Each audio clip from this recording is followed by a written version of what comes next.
कहते हैं हर व्यक्ति एक ना एक बार जीवन में प्यार का नशा जरूर महसूस करता है और इस नशे में इंसान का तन मन झूम जाता है और कभी कभी इस हद तक कि मन अपना संतुलन खो बैठता है और जिंदगी की असली कीमत भूल जाता है।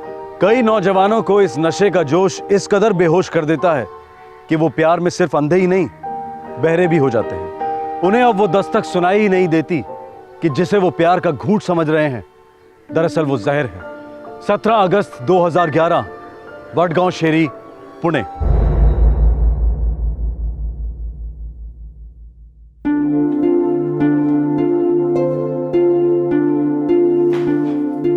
Good morning Ashish. Good morning. Tension में लग रहा है, सब ठीक तो है? हो बाबा, सब ठीक है। लग तो नहीं रहा है, कल से देख रहा हूँ मूड ठीक नहीं है तुम्हारा। एजेंसी में कुछ हुआ है क्या? नहीं बाबा, कहीं कोई प्रॉब्लम नहीं है। देखो बेटा, अगर हमारी ट्रैवल एजेंसी ठीक तरह से नहीं चल रही है तो हम दूसरा कुछ शुरू कर सकते हैं। मैं मदद करूंगा, तुम्हारी पूरा सेटअप करके दूंगा, कोई प्रॉब्लम नहीं है हमारे लिए। नहीं बाबा, वैसे भी कोई प्रॉब्लम नहीं है, मैं भी ठीक हूँ, सब कुछ ठीक है। ऐसे मुंह लटका कर बैठने को कोई ठीक बोलता है क्या? कहीं उस दिन वो भोसले ने तुझे धमकी दी है, उस वजह से तो परेशान नहीं हो ना? नहीं माँ, ऐसा कुछ नहीं है। अब आप दोनों मुझे हद से ज्यादा परेशान कर रहे हो। अकेला क्यों नहीं छोड़ देते मुझे? आशीष बड़ा, क्या हुआ है इसे? देव जाने, पिछले 2 दिनों से ऐसे ही चिड़चिड़ा है।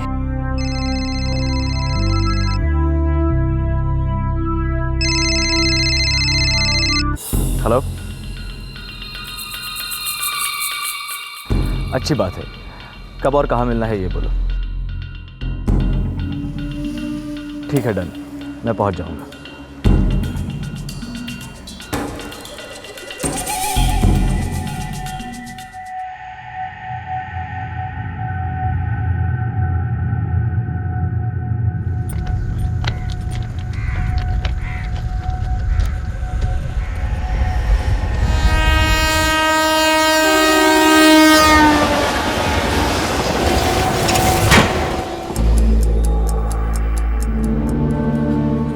अहो, काय झालं?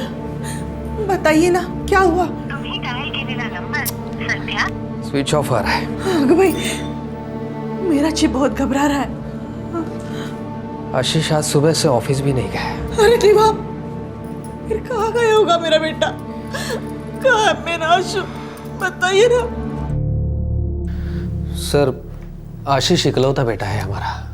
Sir, number continuous switch off है। मैं भी शाम 4 बजे से ट्राई कर रहा हूँ, स्विच ऑफ ही आ रहा है। घर से निकलने से पहले आशीष ने कुछ बताया कि वो कहाँ जा रहा है, किससे मिलने जा रहा है? कुछ नहीं बताया था, लेकिन कल से मेरा आशु परेशान सा लग रहा था। क्यों परेशान था? नहीं पता, कुछ बोल के भी तो नहीं गया ना। हमें लगा वो भोसले के आदमियों ने उसे धमकी जो दी थी उसी का टेंशन होगा हमारे बेटे को। कौन भोसले? हमारे इलाके में धमकी देने वाला भोसले और कौन है सर? अच्छा, वो भोसले जो आपके बड़े भाई सुरेंद्र पाटिल के खिलाफ इलेक्शन लड़ा था। हाँ, और हार भी गया था। देखिए मिस्टर पाटिल, हम इस धमकी वाली बात पर एक्शन जरूर लेंगे, लेकिन मेरी राय में आप थोड़ा सा इंतजार कीजिए। हो सकता है कल सुबह तक आपका बेटा लौटा है। उस कुत्ते पर कड़ी नजर रखो। अगर वो कुत्ता मेरे हाथ से निकल गया ना तो मैं तुम सब लोगों की वाट लगा दूंगा। हाँ, ठेव फोन। ए विश्वास, तू कशाला चिंता करतो? हा, अरे उस भोसले ने, उसके कुत्तों ने हमारे आशु को टच भी किया ना तो मैं साले की वाट लगा दूंगा। दादा, आपने उस भोसले से बात की क्या? वो चूहा साला फोन पर ही नहीं आ रहा है। लेकिन तू चिंता मत कर विश्वास, मेरे आदमी बराबर उसके पीछे लगे हुए हैं। अरे मैं सब कुछ ठीक कर दूंगा, तू टेंशन मत ले।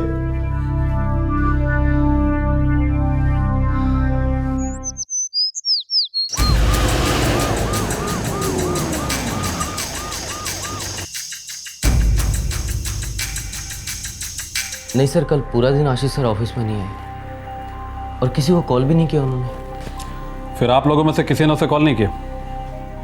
वो क्या है सर, अक्सर आशीष सर ऑफिस में नहीं आते, तो मेरा मतलब है हमारे लिए तो नॉर्मल है उनका ऑफिस में ना आना। ये भोसले ने धमकी वमकी दी थी सुना? हाँ सर, दी थी। किस बारे में? सर एक कंपनी के साथ हमारा गाड़ियों का कॉन्ट्रैक्ट है। जब भी उन्हें गाड़ियों की ज़रूरत होती है हम उन्हें गाड़ियाँ भेजते हैं। उस कंपनी के साथ हमारा कॉन्ट्रैक्ट था, अब मेरी कंपनी के साथ है। उस कॉन्ट्रैक्ट को भूल जा आशीष, वो कंपनी हमारी है, अकेला छोड़ उसे। छोड़ने छाड़ने के दिन अभी बहुत दूर है। प्यार से समझा रहा हूँ, मान जा। नहीं मानता, चल आगे बोलो। बोलना क्या है, किसी दिन तेरी कोई गाड़ी गायब हो जाएगी ना तो तू ही बोलेगा माफ करो साहब गलती हो गई।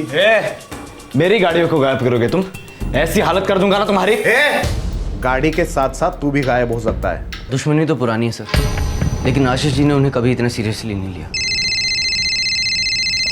एक्सक्यूज मी, वो भोसले के ही आदमी थे? हाँ सर, हमारे कंपटीशन में जो एजेंसी है उसका मालिक भोसले का खास है, और सर भोसले उसे प्रोटेक्शन भी करता है। सर आशीष के कॉल रिकॉर्ड्स रिट्राइव हुए हैं, उसका सेल भी डिस्कनेक्टेड है और सिम निकाला गया लगता है सर।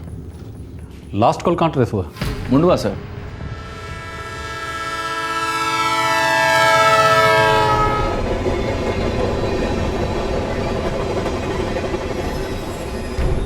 ये आशीष यहाँ क्या कर रहा होगा सुनसान जगह पे? सर उसे यहाँ लाया गया होगा। किसने लाया होगा उसे? सर 10:30 के बाद आशीष को कोई कॉल नहीं आया। लास्ट कॉल किसका था? किसी लैंडलाइन नंबर का था सर। किसका नंबर? पीसीओ, यडवाड़ा पीसीओ से। फॉलोअप करते हैं, जरूर कोई कनेक्शन है।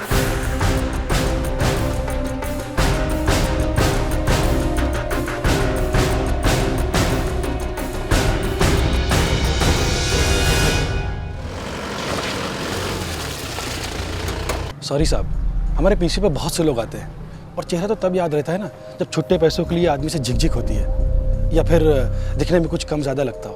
और आम आदमी को याद रखना इतना आसान काम नहीं है साहब, और मेरा फिर किराने का भी काम है साहब। समझ सकता हूँ, कोई बात नहीं, चलो। सावन, आशीष के मोबाइल फोन से सिम कार्ड को निकाला गया है, राइट सर। तो उसके मोबाइल फोन को सर्विलेंस पर डाल दो और फोन के IMEI नंबर को ट्रैक करो। हो सर। और वो बंदा धमकी मास्टर जो आशीष पाटिल और उसकी गाड़ियों को गायब करवाने वाला था, थाने पे ले आते हैं सर। सर कंपटीशन है हमारा, दुश्मनी नहीं। मैंने कोई धमकी वमकी नहीं दी आशीष पाटिल को। हमारे पास गवाह हैं जिन्होंने तुम्हें आशीष पाटिल को धमकाते हुए देखा है, और हमें ये भी पता है कि तुम भोसले के खास आदमी हो। साहब बुरा मत मानिए, पर या तो आप टाइम पास कर रहे हैं या फिर अपना टाइम वेस्ट कर रहे हैं। मैं पिछले 15 साल से इस ट्रैवल एजेंसी को पूरी ईमानदारी के साथ चला रहा हूँ। ये सब डबल गेम में नहीं खेलता। प्रवीण आमरे, तुम कैसा भी गेम खेलो, लेकिन अगर हमें आशीष पाटिल सही सलामत नहीं मिला ना तो थोड़ा बहुत गेम हम भी खेलें तुम्हारे साथ। नहीं इंस्पेक्टर साहब, इतना नीचे मैं गिरूंगा कभी नहीं। लेकिन भोसले साहब, आपके आदमियों ने आशीष पाटिल को धमकाया था। इंस्पेक्टर साहब, कौन मेरा आदमी नहीं है? मेरा नाम लेके है ना चुचुंदर से धर्मेंद्र बनते हैं सब लोग, मालूम है? प्रवीण आमरे, आपका खास आदमी, उसी ने आशीष पाटिल को धमकाया था। अरे दोनों में तू मैं होगी, इसका मतलब ऐसा थोड़ी होता है धमकी। देखो इंस्पेक्टर साहब, सुरेंद्र पाटिल के साथ है ना अपनी पॉलिटिकल दुश्मनी है। हम लोग किसी के फैमिली पे हाथ नहीं डालते, और आशीष तो पाटिल के भाई का लड़का है, बच्चा है, कच्चा नींबू है वो। उसको मैं टच करूं? काय बोलतो इंस्पेक्टर तू तर आपली इज्जत काढायला लागला। सर 2 दिन हो चुके हैं, हमारे बेटे की कोई खबर नहीं है। इन्वेस्टिगेशन चल रही है मिस्टर पाटिल, लेकिन अभी तक कोई सुराग नहीं मिला है। उसका मोबाइल इंस्ट्रूमेंट सर्विलेंस पर है और उसके फोटोग्राफ पुणे के हर पुलिस स्टेशन में पहुंचा दी गई है। लेकिन हमारा बेटा कब मिलेगा सर? मिस्टर पाटिल, आप बता रहे थे कि आशीष कुछ दिनों से डिस्टर्ब था, ऊपर से अभी तक कोई फिरौती की मांग भी नहीं हुई है, तो हम ये पकड़ कर चलते हैं कि कम से कम ये किडनैपिंग का केस तो नहीं है। तो फिर कहाँ गायब हो गया हमारा बेटा? शायद वो अपनी मर्जी से कहीं गया होगा। नहीं साहब, कुछ तो बड़ी बात है। मेरा बेटा ऐसा बिना बता के जाने वाला लड़का नहीं है। सर रेलवे पुलिस से खबर आई कि उन्होंने आशीष को उस तस्वीर से पहचान लिया जो हमने उन्हें भेजी थी। उन्हें हमारा बेटा मिल गया है, क्या हम उसे मिल सकते हैं? मिल तो गया है, लेकिन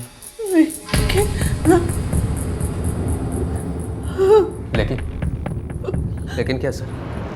17 अगस्त की शाम को हमें एक लाश रेलवे ट्रैक पर मिली। पक्का यही लड़का है? जी सर, जैसे आपने वर्णन किया था वैसे ही कपड़े इस लाश के ऊपर थे।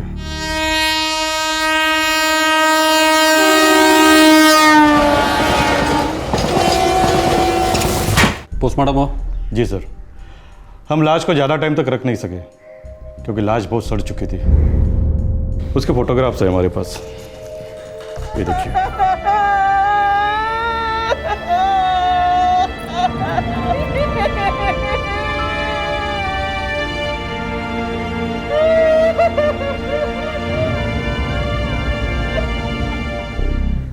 अच्छा, लाश के ऊपर आसपास कुछ भी नहीं मिला?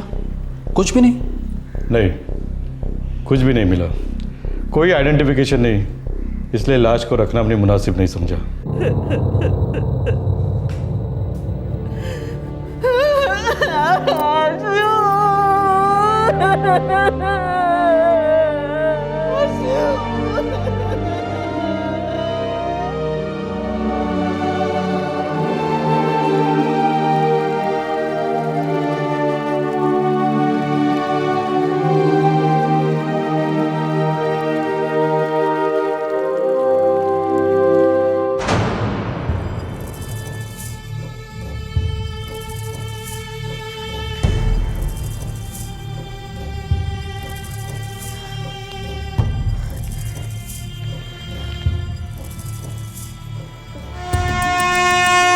साहब, पूरा एरिया छान मारा, कहीं कुछ नहीं मिला। अच्छी तरह से देखो, कुछ ना कुछ तो मिलेगा। ओके साहब। सर सेल तो डीएक्टिवेटेड है, सिम तो है ही नहीं। सिम कार्ड निकाला गया है सावंत, किसी ने उसके मोबाइल से सिम कार्ड को निकाला है, लेकिन क्यों निकाला होगा? सर मुझे नहीं लगता ये सुसाइड केस है। बिल्कुल नहीं। सुसाइड करने से पहले कोई इतनी मेहनत क्यों करेगा? और एक्सीडेंटल केस भी नहीं लग रहा है। Sir murder? बहा कर है हमारे आशीष को। मिस्टर पाटिल, हमें नहीं लगता कि आशीष ने सुसाइड किया है। देखिए, भोसले वाला एंगल हमने पूरी तरह से चेक किया है। ना भोसले से और ना ही उस ट्रैवल एजेंसी के मालिक प्रवीण आमरे से इस केस का कोई कनेक्शन मिल रहा है। मैं ये जानना चाहता हूं कि कहीं कोई दूसरी वजह तो नहीं जिसकी वजह से आशीष परेशान था? नहीं सर, अगर कुछ होता तो हमारा बेटा हमें बताता जरूर।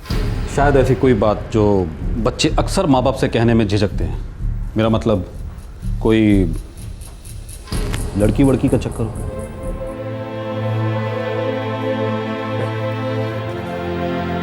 हमने कभी किसी लड़की के बारे में नहीं सुना उसके मुंह से,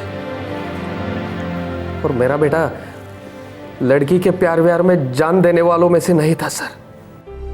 पहले आशीष का गायब होना और फिर उसकी लाश का मिलना, ये मामला दिन ब दिन रहस्यमय होता जा रहा था। पुलिस को कहीं से कोई खबर नहीं मिल रही थी कि आखिरकार आशीष उस दिन कहां गया था और किस लिए गया था। आशीष की मौत की खबर के बाद एक और खबर आई और अब यह केस अपने सर के बल उलट गया।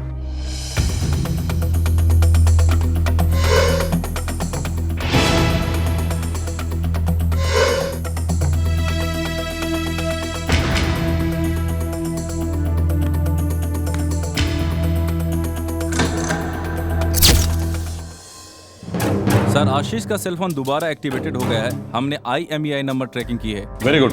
लोकेशन कहाँ मिला? Yerwada sir. IMEI international mobile equipment identity.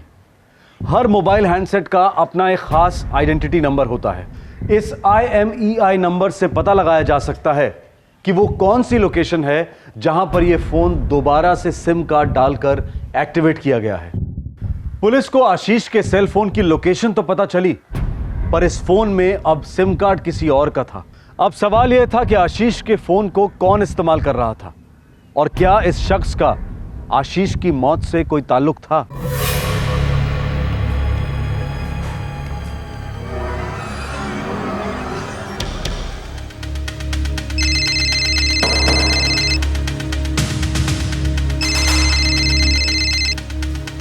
Hello, कौन बोल रहा है?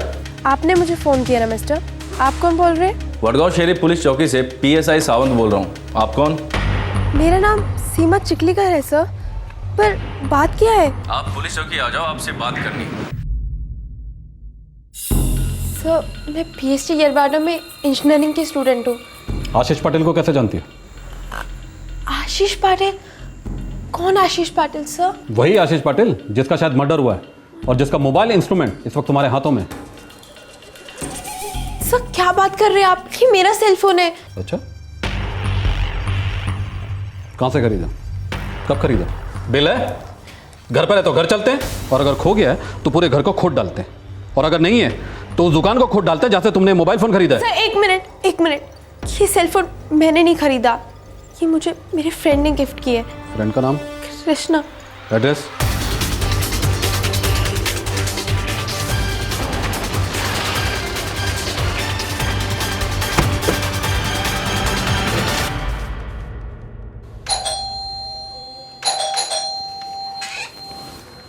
कृष्णा कदम कहाँ है? मेरा बेटा घर पे नहीं है सर, वो दोस्तों के साथ बाहर गए। पण सर काय झालं? उसका मोबाइल नंबर क्या है? Mobile number? सुन, वहां से ना लेफ्ट टर्न ले लियो, वहां से वहीं पर हमें जो चाहिए ना मिल जाएगा। 1 मिनट में फोन आ रहा है। हेलो, कृष्णा कदम? हाँ बोल रहा हूँ। Inspector Kane, Wadgaon police station से। क्या हुआ इंस्पेक्टर साहब? पुलिस स्टेशन आ जाओ अभी के अभी। क्या हुआ? अभी के अभी पुलिस स्टेशन बुलाया है। सर इस कृष्णा ने मोबाइल स्विच ऑफ रखा है। मुझे इस कृष्णा पर फुल डाउट है, ज़रूर कोई हाथ है इसका इसमें। और वो इंजीनियरिंग वाली लड़की सीमा, वो भी, दोनों में कुछ मिली भगत लगती है। दोनों के चिट्ठे खोलो सावंत। Okay sir.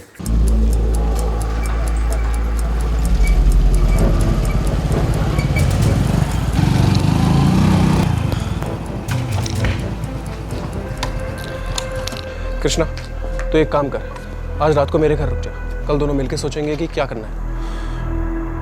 वो तो ठीक है यार, लेकिन मुझे समझ नहीं आ रही कि पुलिस वाले मुझ तक पहुंचे कैसे।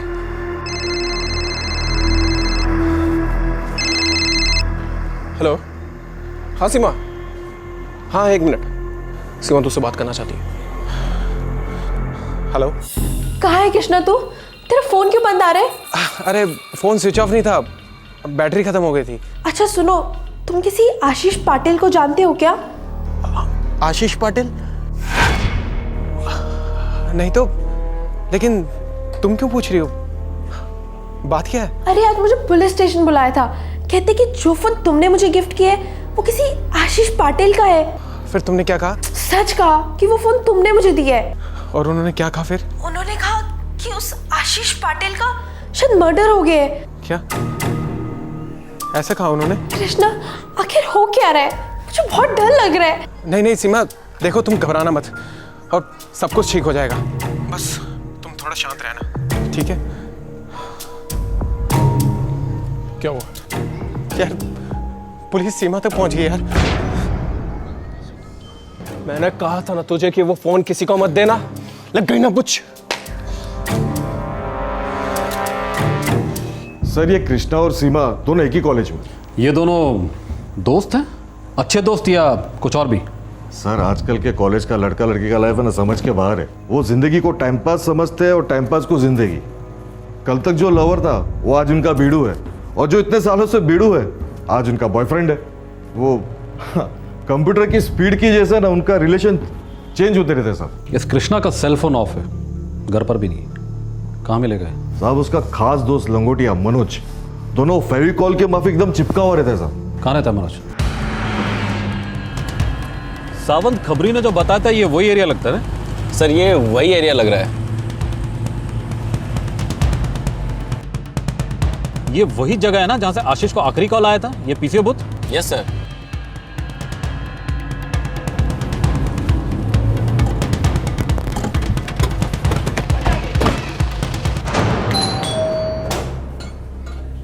क्या बात है साहब? मनोज है? मनोज तो घर में नहीं है। एक बार हम भी देख लेते हैं। है? अरे कहाँ? अरे बाबा अंदर अंदर क्या है यार? अंदर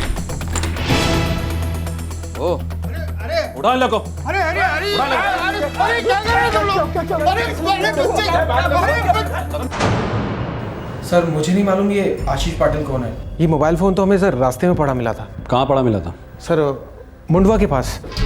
येरवड़ा में रहने और पढ़ने वाले स्टूडेंट तुम लोग मुंडवा के पास क्या कर रहे थे? सर उस दिन मनोज और मैं बूशी डैम गए थे, बस यूं ही टाइम पास करने के लिए, और वहाँ से आते वक्त हम चाय पीने के लिए रुके वहीं मुंडवा के पास। तो वहीं हमें सर ये मोबाइल फ़ोन पड़ा मिला। रास्ते पर पड़ा था? Yes sir.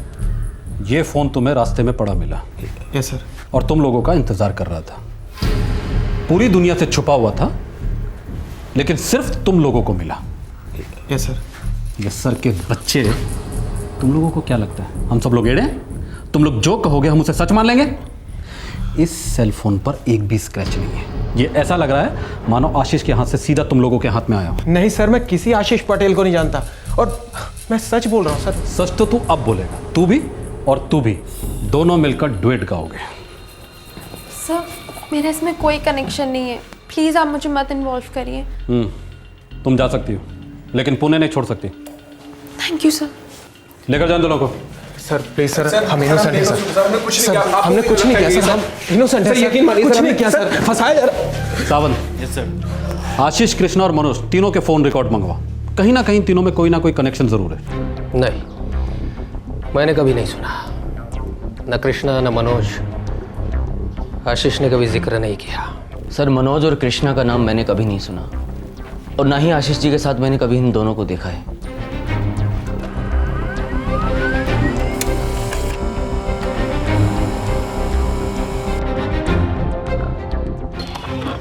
सर आशीष के फोन रिकॉर्ड्स और कृष्णा और सीमा के फोन रिकॉर्ड में कोई कनेक्शन नहीं है।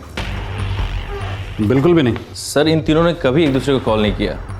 लेकिन एक लेकिन होना ही था। बताओ। सर एक नंबर है जो मनोज और आशीष के फोन रिकॉर्ड में सेम है, और इसी नंबर से मनोज और आशीष की सबसे ज़्यादा बातें होती है सर। अब ये नंबर ही इस केस को क्लोज करेगा। अवंतिका, मैं तुम्हें लंदन सिर्फ पढ़ाई के लिए भेज रहा हूँ। वहाँ मुझे कोई भी नॉनसेंस नहीं चाहिए। जी पापा। हेलो, ये किसका नंबर है? आप कौन बोल रहे हैं? इंस्पेक्टर काणे, वडगांव शरीफ पुलिस स्टेशन से। सर मैं अवंतिका बोल रही हूँ। आशीष पाटिल को जानती हो? जी। और मनोज कामले? मनोज, जी, उससे भी। हमें आपसे बात करनी है, पुलिस स्टेशन आ जाइए। पर सर ये कैसे हो सकता है?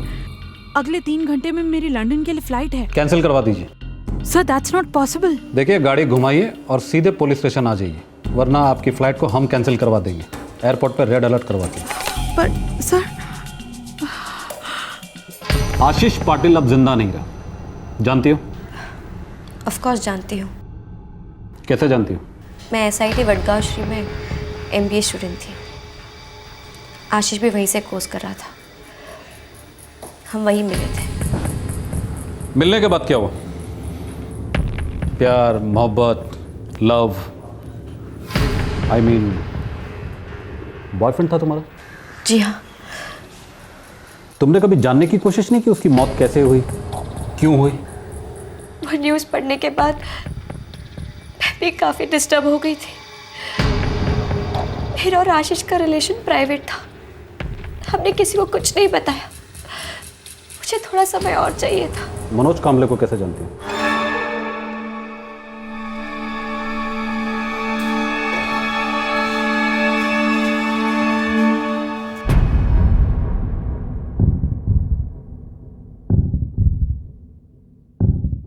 जानते हो इसे?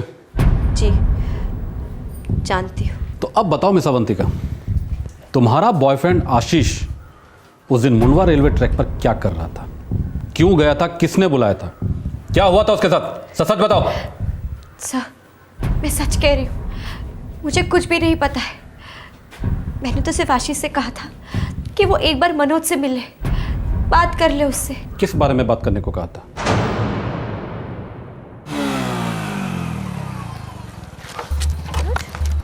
ये क्या बकवास है? ये आशीष कौन है? देखो मनोज, इस बात का तुमसे कोई ताल्लुक नहीं है, और वैसे भी हमारे बीच में जो कुछ भी था वो खत्म हो चुका है। It's over, okay?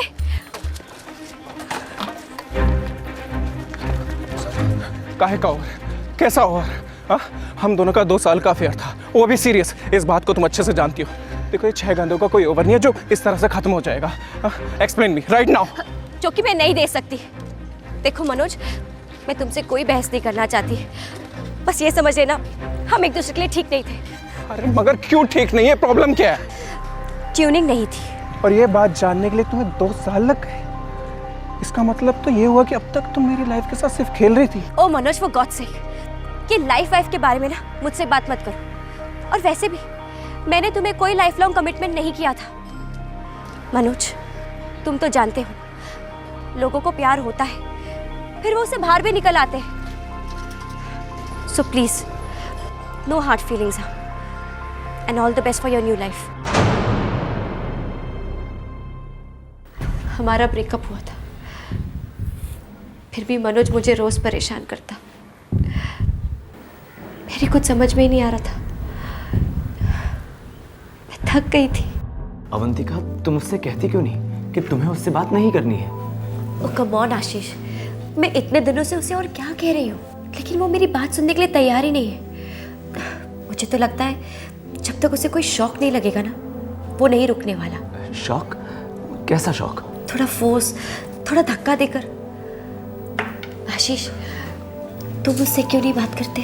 अवंतिका, मैं उससे क्या बात करूंगा? मैं तुम्हारी गर्लफ्रेंड हूँ, और अगर तुम्हारी गर्लफ्रेंड का एक्स उसे हैरेस करे तो तुम्हें उससे क्या बात करनी चाहिए, अब ये भी मुझे ही तुम्हें बताना होगा। लेकिन क्या वो मेरी बात सुनेगा? वो तो डिपेंड करता है ना कि तुम उससे किस अंदाज में क्या बात करते हो। मनोज, आशीष बोल रहा हूँ, तुमसे कुछ बात करनी है। मगर मुझे तुझसे कोई बात नहीं करनी। बस इतना सुन लो कि आज के बाद अवंतिका से दूर रहना। गर्लफ्रेंड है वो मेरी। अब नहीं है। क्यों? तो उसका भाई है। ए, बकवास बंद कर और अवंतिका से दूर रह। वो अब मेरी गर्लफ्रेंड है, समझे तुम? समझना तुझे चाहिए कि अवंतिका और मैं कभी अलग नहीं हो सकते। मेरी मोहर लगी है उस पे, कुछ भी कर ले नहीं मिटेगी।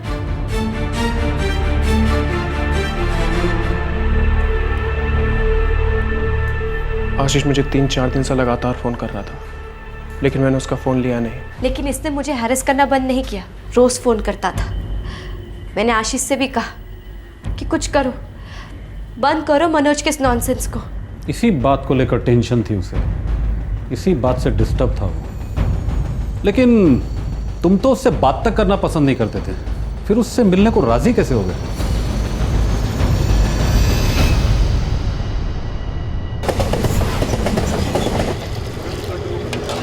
अपने गली के नुक्कड़ पे वो पीपल का पेड़ है ना? हाँ।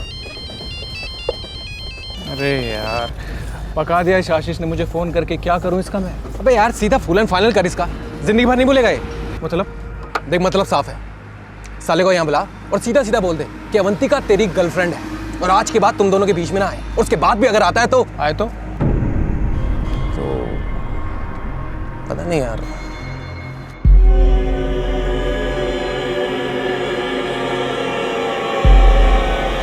हमारे बीच में जो कुछ भी था वो खत्म हो चुका है। It's over, okay? मैं तुमसे कोई बहस नहीं करना चाहती, बस इतना समझ लेना हम एक दूसरे के लिए ठीक नहीं। कृष्णा, अगर ये आशीष रहे ना तो? अबे लेकिन वो तो है, दिन रात दिमाग चाट रहा है तेरा, हमेशा ही फोन करता रहता है। हाँ अभी तो है, लेकिन आगे से ना हो तो? मतलब ये कि आशीष अचानक से गायब हो जाए तो अवंतिका उसके बारे में सोचेगी नहीं, और फिर वो मेरे पास चली आएगी। आ सकती है? मेरा मतलब मनोज, आशीष गायब कैसे होगा? अबे तेरे दिमाग में चल क्या रहा है? अबे क्या सोच रहा है तू?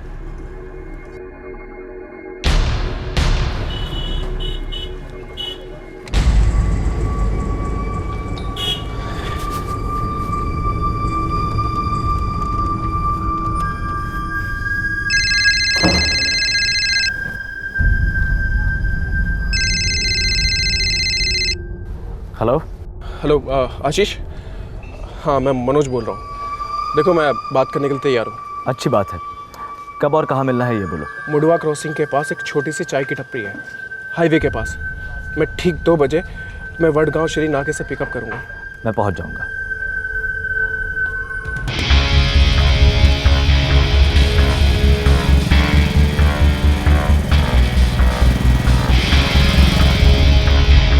देखो मनोज, अवंतिका ने जो डिसीजन लिया है तुम्हें उसकी इज्जत करनी चाहिए। अवंतिका का और मेरा रिलेशन 2 साल तक था, सीरियस रिलेशन, और इस बात को तुम अच्छे से जानते हो, तो तुम्हें भी उसकी इज्जत करनी चाहिए ना।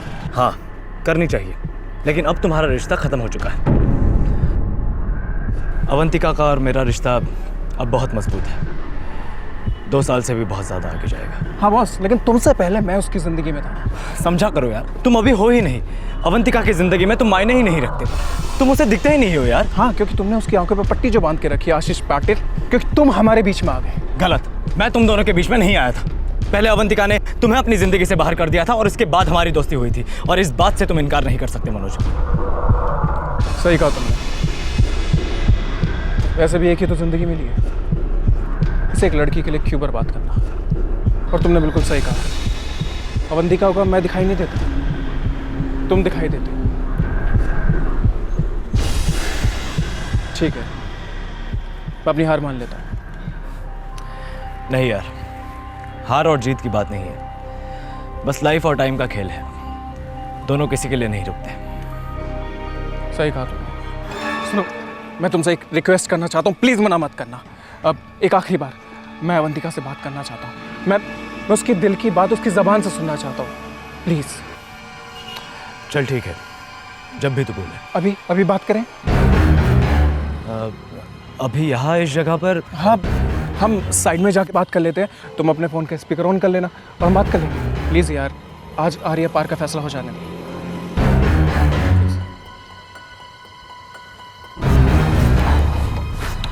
मैं अवंतिका को फ़ोन लगाता हूँ।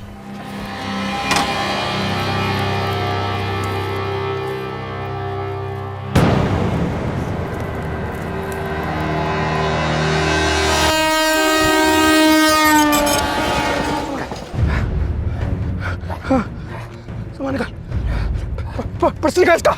उधर से रुमा उसका और कुछ पड़ा, इधर पड़ा, इधर पड़ा, इधर उठा इसे। हाँ चल।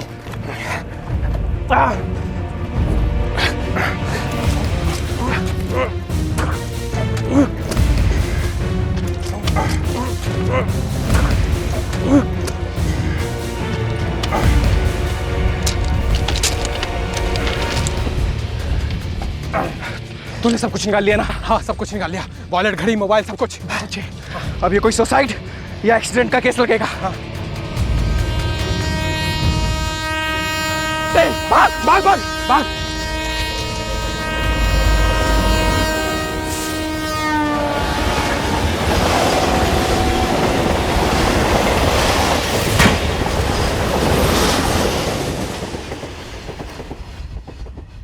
आशीष अब अवंतिका को दिखाई नहीं देता मनोज, तो उसके माँ बाप को भी दिखाई नहीं देता, किसी को भी दिखाई नहीं देता।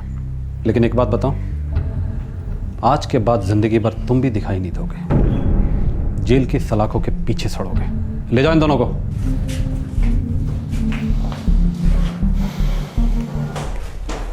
हमारा एक खबरी है, बोल रहा था कॉलेज का कुछ लड़का लड़की लोग का कुछ समझ में नहीं आता है, जिंदगी को टाइम पास समझते हैं और टाइम पास को जिंदगी। शायद सच बोल रहा था वो, नहीं?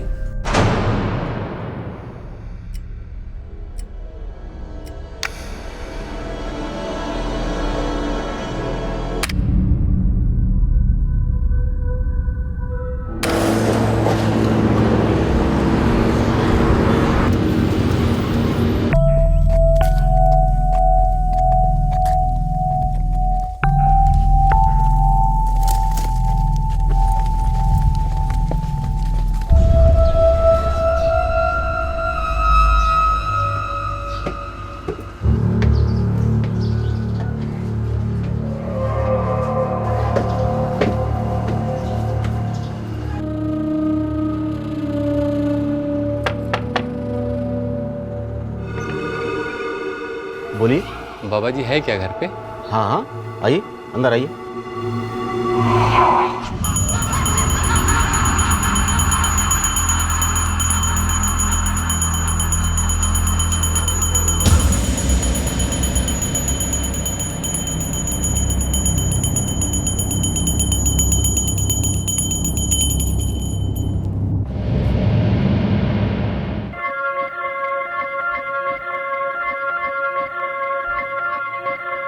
तू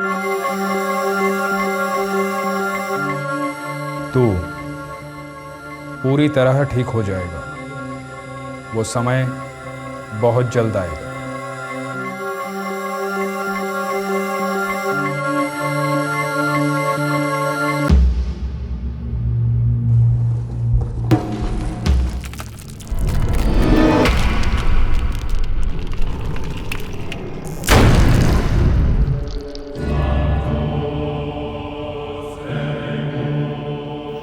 इसका समय आया और गया।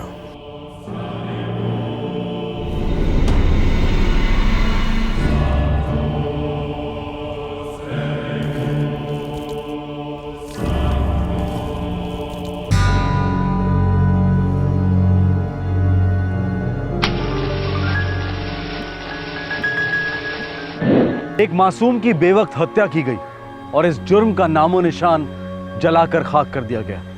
हत्यारे समय को अपना साथीदार मानकर चल रहे थे। उन्हें भ्रम था कि समय की धारा उनके गुनाहों को धो देगी, हमेशा के लिए भुला देगी। वो ये मानकर चल रहे थे कि अगर एक अरसे के बाद जली हुई लाश का कोई हिस्सा मिलता भी है तो शिनाख्त की घड़ी कभी आएगी ही नहीं। लेकिन वो घड़ी आई और ये एक घड़ी के कारण ही मुमकिन हुआ।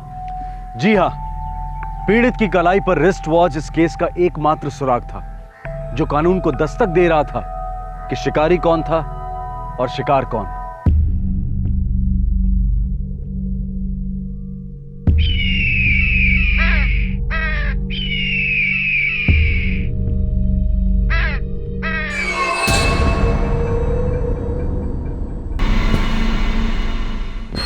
साहब, कन्नौर तालुका से दयाराम भोसले का फोन आया है।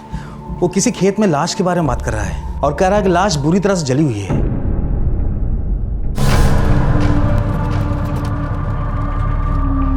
फॉरेंसिक टीम को बुला लेना और बॉडी पोस्टमार्टम के लिए भेज देना। मेल बॉडी है, 35 से 45 साल के बीच का आदमी। बॉडी बुरी तरह जल चुकी। जिंदा जलाया गया है? शायद नहीं, पहले मौत हुई है, उसके बाद लाश को जलाया गया। ठिकाने लगाया जा रहा था ताकि कोई पहचान न सके। अब जिसने भी किया है सक्सेसफुल है, क्योंकि इस लाश की शिनाख्त करवा पाना पॉसिबल नहीं। लाश की कलाई पर एक घड़ी देखी थी। ये रही, ये भी जल चुकी है, लेकिन इसकी शिनाख्त की जा सकती है। 5:30 सुबह के भी हो सकते हैं, शाम के भी हो सकते हैं। मौत कम से कम 24 घंटे पहले हुई है। और ये रहा सुराग नंबर 2, शर्ट का एक टुकड़ा जो जला नहीं, इस रिस्ट वॉच की तरह। वाइकर कंपनी और बी अक्षर के साथ बस का सिंबल। ये बी कोई नाम हो सकता है? सर, पूरे औरंगाबाद जिले के जितने भी मिसिंग कंप्लेंट्स हैं मैंने सारे चेक किए और इस लाश की तरफ कोई भी इशारा नहीं हो रहा है। शायद मरने वाला औरंगाबाद के बाहर का था। हाँ सर, हो सकता है। और ये भी हो सकता है कि इस घड़ी की सुई हमें सही दिशा तक ले जाए।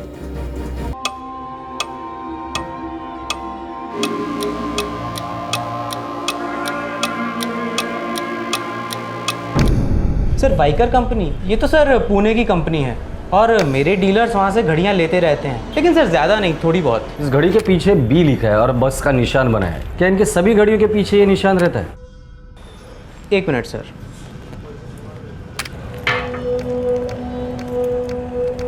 नहीं सर, मुझे नहीं लगता। हाँ, लेकिन अगर आप वाइकर कंपनी वालों से पूछेंगे तो अच्छा होगा। कहाँ है इनका ऑफिस? सर, इनकी फैक्ट्री कात्रज MIDC में कहीं है।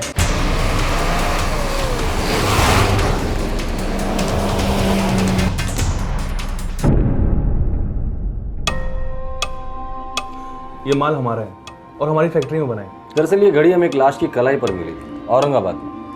हम लोग उसी की शिनाख्त करने की कोशिश कर रहे हैं। सर, ये लेटर बी और ये जो बस का सिंबल है, हम लोग उसी के बारे में जानना चाहते हैं। सर, आमतौर पर इस तरह की मार्किंग हम नहीं करते हैं। ये मेड टू ऑर्डर है, मतलब किसी ने खास तौर पर बनवा के लिए है। किसने? पुणे में हमारी मार्केटिंग सेल है, आई थिंक वहाँ से पता चल सकता है।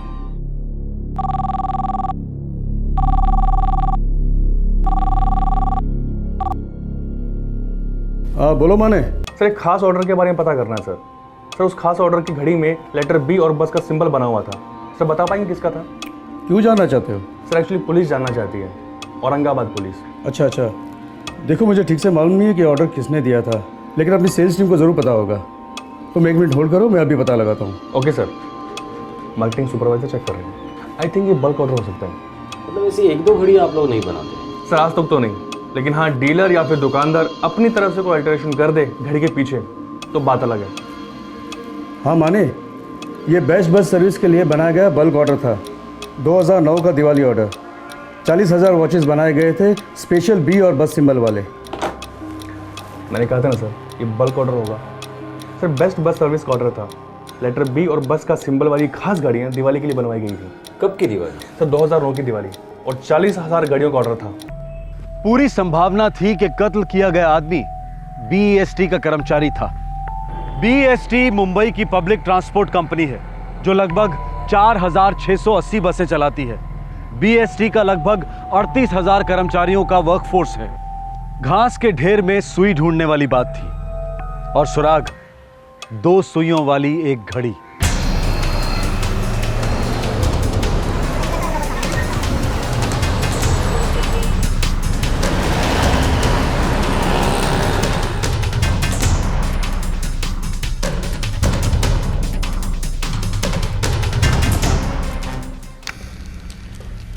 हाँ, ये घड़ियाँ हमारे मैनेजमेंट ने सभी कर्मचारियों को दिवाली को दी थी 2009 में। ये घड़ी हमें एक लाश की कलाई पर मिली। सर, हमारे 38,000 कर्मचारी हैं। उस हर एक की एक फाइल होगी, अटेंडेंस शीट होगी। उन 38,000 कर्मचारियों में से ऐसे कितने लोग हैं जो पिछले 4-5 दिन से काम पर नहीं आए? ये हमारे सभी बस डिपोज की अटेंडेंस रिपोर्ट देखकर पता लगाया जा सकता है। बोरकर साहब, सभी डिपोज को इन्फॉर्म कीजिए। देखिए, हमारे हिसाब से 14 जुलाई को खून हुआ, 15 जुलाई को हमें लाश मिली, और आज 19 जुलाई है। तो 14 जुलाई से लेकर आज तक जो लोग काम पर नहीं आए, मुझे उन सभी की लिस्ट चाहिए। ये लिस्ट आने में थोड़ा वक्त लग सकता है। हम इंतजार करेंगे। इतने दूर आए हैं, खाली हाथ वापस नहीं जाएंगे। एक लाश मिली है औरंगाबाद पुलिस को। कलाई पर बेस्ट की दिवाली वाली घड़ी मिली है। 14 जुलाई से कोई मिसिंग है स्टाफ में? नाही साहेब, आमच्या डेपोमध्ये तर कोणी नाही।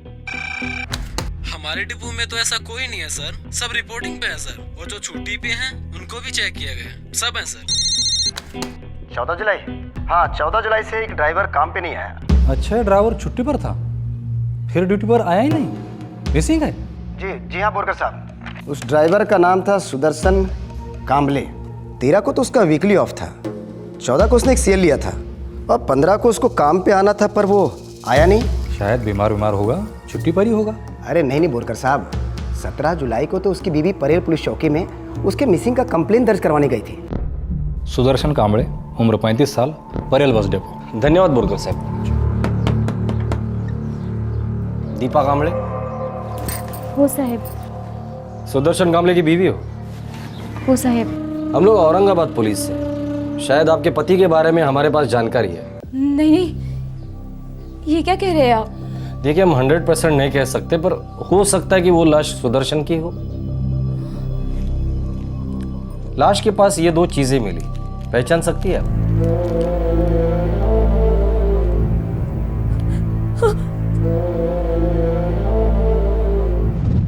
कल सुबह तक पक्का हो जाएगा ना? हाँ, बस पैसे दूंगा और तुरंत वापस लौट आऊंगा। मेरे समझ में ये नहीं आता, आप यहाँ से पैसा मनी ऑर्डर या कुछ कर दो ना उस औरत को। हर बारी संगम ने खुद जाने की क्या जरूरत है? अरे मेरा बस चले तो मैं ऐसा ही करूं, लेकिन क्या करूं, अभी मेरा वहाँ जाना बहुत ज़रूरी है। कोर्ट ने अभी फैसला नहीं किया है ना, मैं कम देना चाहता हूँ और वो ज़्यादा मांग रही है। एक बार कोर्ट का फैसला आ जाए, फिर हर महीने ये संगमनेर जाने का चक्कर ही खत्म। ला, काजी क्या हो, सही सलामत लौटाना। घाबरू नकोस, मैं सही सलामत वापस आ जाऊंगा।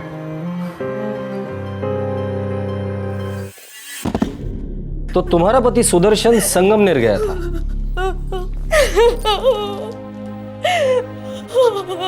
पर उसकी लाश हमें कन्नड़ गांव में मिली जो औरंगाबाद जिले में आता है। पता नहीं ये वो क्यों गए होंगे। सुदर्शन संगमनेर क्यों गया था? उन्हें हर महीने वहां जाना पड़ता था। उनकी पहली पत्नी वहां रहती है,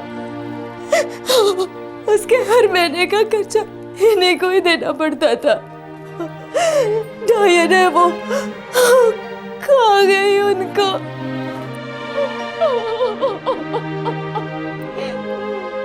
हमने संगमनेर पुलिस स्टेशन को इन्फॉर्मेशन भेज दी थी। उन्होंने सुदर्शन की पहली पत्नी से पूछताछ की। क्या बोली? बोली कि मेंटेनेंस के लिए पैसे देने आया था और चला गया। अब उसके बाद वो कहाँ गया, उसका क्या हुआ, उसे कुछ नहीं मालूम। आप लोगों ने सुदर्शन कांबले का फ़ोन रिकॉर्ड चेक किया? उसका सेल 14 जुलाई से ऑफ है। ये उसका सेल रिकॉर्ड है। उसकी लास्ट बात ये एक पीसीओ के नंबर से हुई है। ये पीसीओ यहीं परेल में ही है। ये सुदर्शन कांबले भी परेल डिपो में ही काम करता है ना? हाँ, हम परेल डिपो भी गए थे पूछताछ करने के लिए कि शायद हो सकता है कोई आपसी दुश्मनी वगैरह हो, लेकिन ऐसा कुछ नहीं मिला।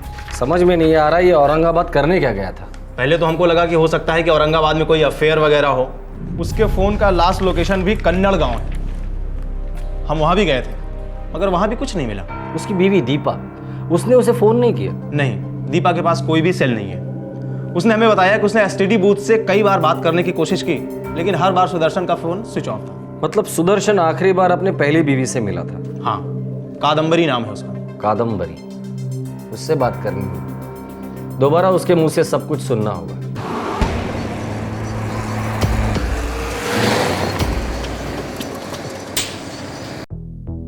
तुम ही सुदर्शन कांबले की पहली बीवी हो? जी हाँ। आखिरी बार उसको तुम्हारे साथ देखा गया था? वो सब मुझे पता नहीं, लेकिन वो मुझे कोर्ट में मिला था। उसने मुझे पैसे दिए और वो वहाँ से निकल गया। उसके बाद वो कहाँ गया, उसके साथ क्या हुआ, तुम्हें कुछ नहीं पता? यही बताया था ना मुंबई पुलिस को? जो सच है वही बोला उनको, और आपको भी मैं वही बोल रही हूँ। सुदर्शन और मेरे तलाक को 4 साल हो चुके हैं। हर महीने एक बार मिलती हूँ मैं कोर्ट में, लेकिन मेंटेनेंस पैसे के लिए। औरंगाबाद क्यों गया होगा? मुझे नहीं पता। आप उस अंकिता से जाके क्यों नहीं पूछते? अंकिता? ये अंकिता कौन है? उसकी साली, उसकी बीबी दीपा की छोटी बहन। अब ये बीच में कहाँ से आ गई? बीच का मुझे पता नहीं, लेकिन वो उसके साथ आई थी यहाँ संगमनेर। बारी बारी गिनती की है तू? 3000 ये रख ले। किसी का कोई भरोसा नहीं है ना, इसलिए। 2000 लेती थी ना, तो बार बार मेरे को इधर आना नहीं पड़ता था, और आने जाने का खर्चा होता है सो अलग। ये 3000 रुपये भी कम पड़ जाते हैं आज की महंगाई में। और तुम कोई एहसान नहीं कर रहे हो मुझ पर। बेटी को खुद पाल रही हूँ और बहुत जल्द उसकी शादी भी करानी है। 15,000 रुपये महीने के कमाते हो, फिर भी 1-1 के लिए रोते रहते हो। तो मेरे हाथ को कितना आता है काट पीट के? 12,000 भी नहीं आता। और मुंबई का खर्चा तो मालूम है ना तेरे को? मालूम है।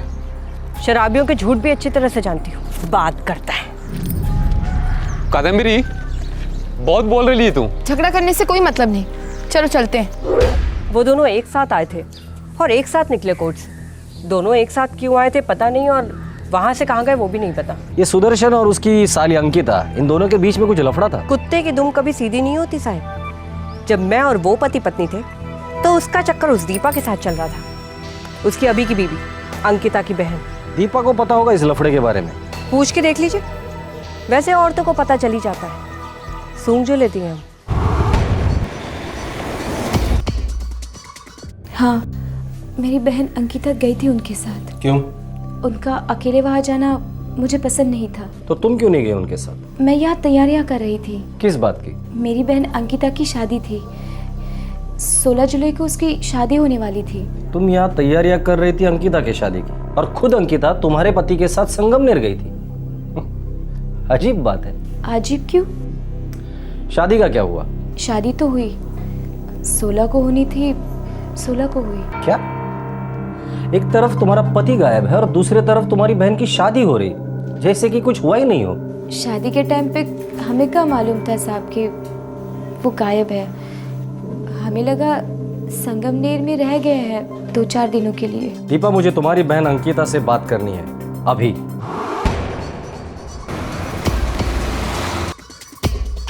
सर, ये सुदर्शन की बीवी दीपा कुछ ज्यादा ही सीधी लगती है। इसकी पीठ पीछे इस अंकिता का सुदर्शन के साथ अफेयर चल रहा होगा। तो फिर ये अंकिता सुदर्शन का मर्डर क्यों करेगी? उसकी शादी होने वाली थी ना सर, शायद इसीलिए।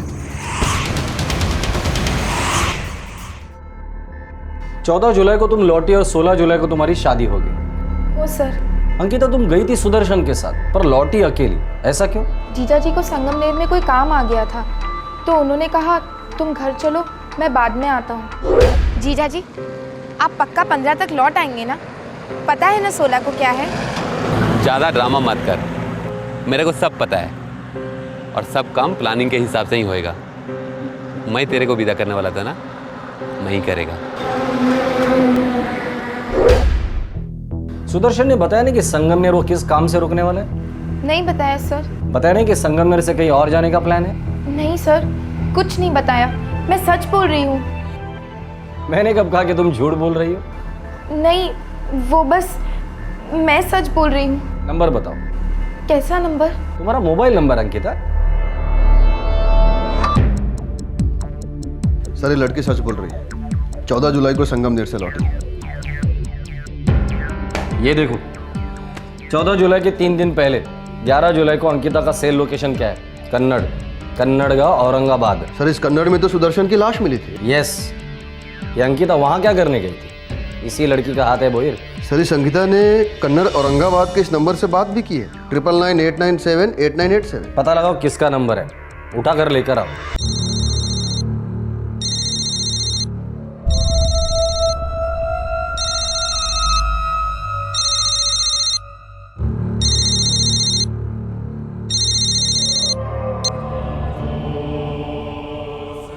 हेलो हेलो, शिविर police station Varun PSI Bhoir बोलतो।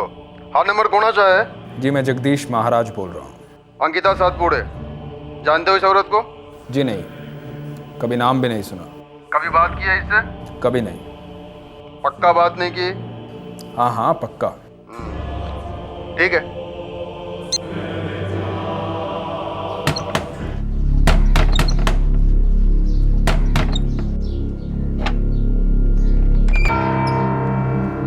जगदीश महाराज, अगर अंकिता सातपुड़े तुम्हारे सामने आ जाए तो शायद तुम्हें याद आ जाएगा कि तुम उससे 11 जुलाई को मिले थे।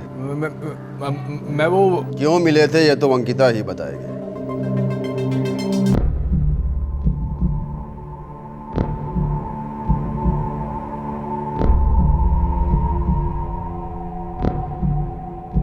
जगदीश महाराज, अब तो पहचानिए अंकिता को। कौन है ये? भक्त है मेरी,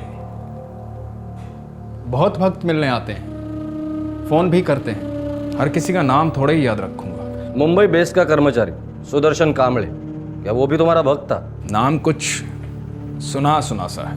देखिए साधु हूं मैं, जड़ी बूटियां बनाकर लोगों की बीमारियां दूर करता हूं, और पूरे महाराष्ट्र से मेरे भक्त आते हैं दर्शन के लिए। अंकिता जी, आपको कौन सी बीमारी थी जो आप इस जगदीश महाराज से मिलने गई थी 11 जुलाई को?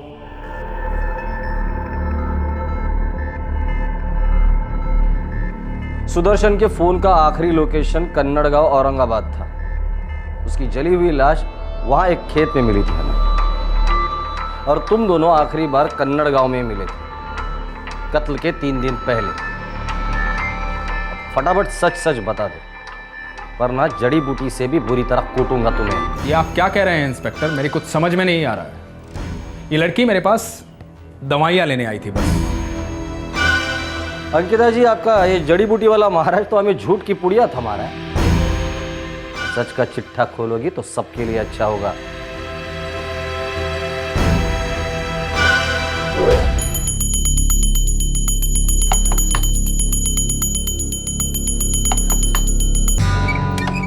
बाबा प्रणाम, मैं अंकिता सातपुड़े मुंबई से। अच्छा अच्छा अच्छा, आओ अंदर आओ। 30,000 हैं। होने दो, मेरे पास मत रखना।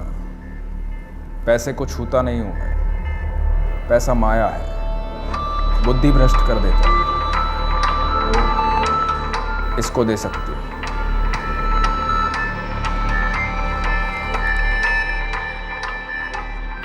अब मैं चलूं बाबा? निश्चिंत रहो, तुम्हारे जीजा की सारी बीमारी खत्म की जाएगी। प्रणाम बाबा।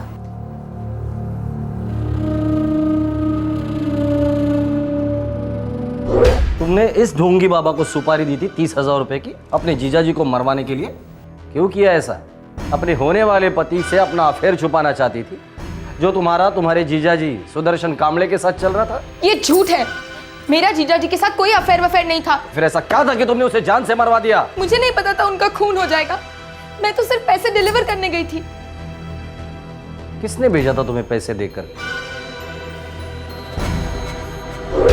ये तो पैसे बाबा को दे देना अंकिता। कशाला ताई? अंकिता, तुम्हारे जीजू की तबीयत बहुत खराब है, शराब की बीमारी है उन्हें। लेकिन ताई, 30,000 रुपये का ट्रीटमेंट, कैसा ट्रीटमेंट है ये? और इतने सारे पैसे आए कहाँ से ताई? मैंने अपनी सोने की चेन बेच दी तुम्हारे जीजू की भलाई के लिए। अब सुदर्शन को शराब छोड़नी ही होगी, नहीं तो जिंदगी छूट जाएगी उसकी।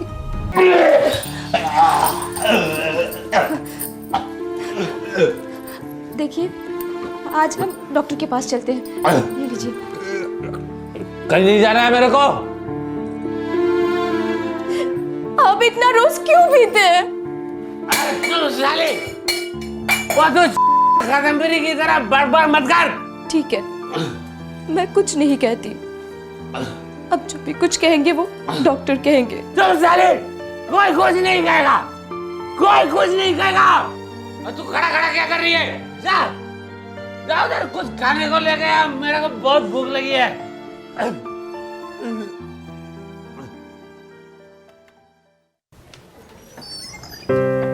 अरे आला तुम्ही? हाँ। सुदर्शन, मैंने ना सविता ताई से बात कर ली है। कौन सविता ताई? वही ताई जो हमारे बाजू वाली खोली में रहती है। अच्छा, हाँ हाँ, जानता हूँ उसको। क्या बात की? आपके बीमारी के बारे में। उन्होंने कहा है कि आपके लीवर का प्रॉब्लम बस बाबा ही दूर कर सकते हैं। दीपा, तेरे को कितना बार बोला मैंने, ये बाबा बीबा के चक्कर में नहीं पड़ने का। बहुत चैप्टर होते हैं ये लोग। ये खास बीमारी दूर करते हैं सुदर्शन। औरंगाबाद के कन्नड़ गांव में इनका आश्रम है। बस एक बार कोशिश करके देखते हैं। मैं तुम्हारे सामने हाथ जोड़ती हूँ सुदर्शन। अच्छा चल, जा जा, आराम से सोचते हैं। आराम से सोचने लायक तुम्हारी हालत नहीं है सुदर्शन। मैं आपके पैर पड़ती हूँ, एक बार मिल लो उस बाबा से। अच्छा ठीक है, जा अभी कुछ खाने के लिए लेके आ।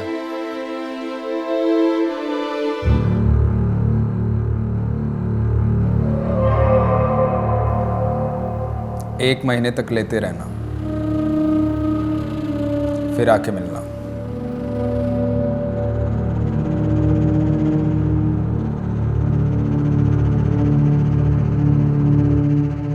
मुझे तो ताई ने बस इतना बताया था कि ये पैसे जीजा जी के ट्रीटमेंट के लिए, उन्हें पूरी तरह से ठीक करने के लिए।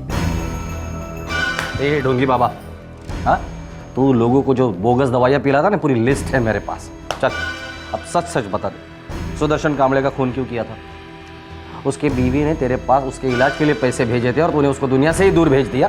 अबे साले, अब एक सेकंड भी चुप बैठा ना तो जबड़ा तेरे हाथ में होगा, लेकिन तेरा हाथ कहीं और। फिर दुनिया की कोई भी जड़ी बूटी तेरा इलाज नहीं कर पाएगी, समझे? बता।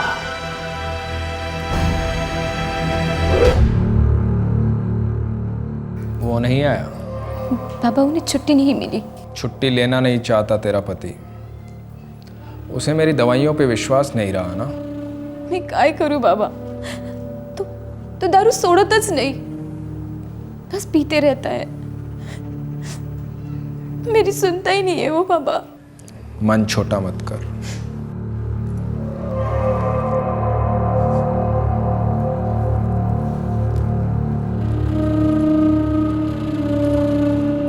हिम्मत से काम लेना होगा तुझे, कड़वी सच्चाइयां सुननी होंगी तुझे। कैसी सच्चाई बाबा? जीवन और मृत्यु की सच्चाई। तेरा जो ये पति है ना सुदर्शन, चंद दिनों का मेहमान है। ऐसा ना कहिए बाबा, कुछ कीजिए। किया तो उसने बहुत बुरा किया है। इस जन्म में ही नहीं, पिछले जन्मों में भी बहुत बुरा किया है, जिसका कोई इलाज नहीं, कोई दवा नहीं, कुछ नहीं। तुझे दुख के सिवाय कुछ नहीं दे पाएगा वो, तिनके भर का सुख भी नहीं। तुझे क्या लग रहा है, तेरी चुप्पी मुझसे बात नहीं कर रही?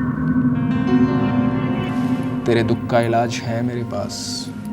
तेरा पति कभी तुझे स्त्री सुख नहीं दे पाया, दे भी नहीं पाएगा। वो बेचारा तो खुद दुख में डूबा हुआ है, पर तुम दोनों का इलाज है मेरे पास।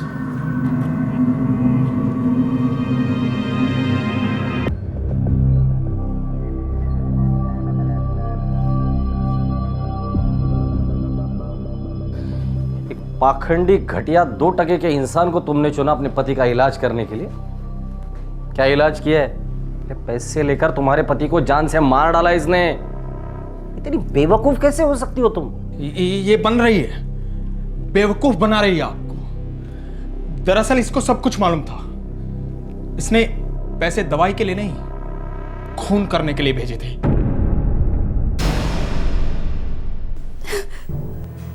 मैं क्या करती साहब? सुदर्शन और ज्यादा पीने लग गया था। रोज थोड़ा थोड़ा करके मर रहा था वो।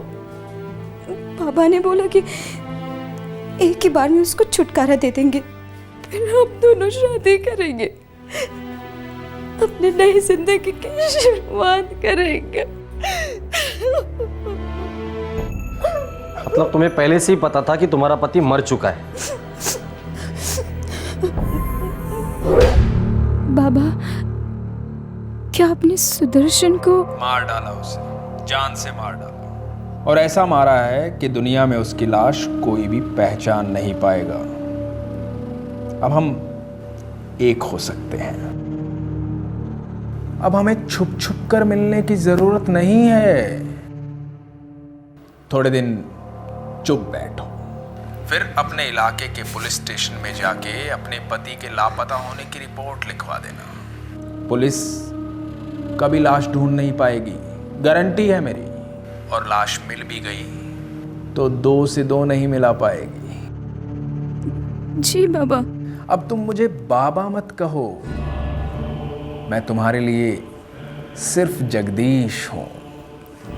तुम्हारा जगदीश, सिर्फ तुम्हारा जगदीश। तुम्हारी जिंदगी आसान नहीं थी, मानता हूं मैं दीपा। एक शराबी पति किसे चाहिए? शायद वो ज्यादा दिन तक जिंदा भी नहीं रहता, पर तुम दोनों तो नशे के गुलाम नहीं थे। पूरे होश में तुम दोनों ने एक आदमी की हत्या की है, और ये सिर्फ एक संगीन जुर्म नहीं बल्कि एक घटिया हरकत भी है। पर दीपा, तुम इस फ्रॉड की बातों में कैसे आ गए? ऐसे घटिया आदमी के साथ जिस्मानी रिश्ता कैसे रखा? रत्ती भर भी शर्म नहीं है तुम्हें? और आप जगदीश महाराज, अब आप सारी चिंता छोड़ दीजिए, क्योंकि अब आपका इलाज कानून करेगा 14 साल तक। लेके जाओगे नहीं?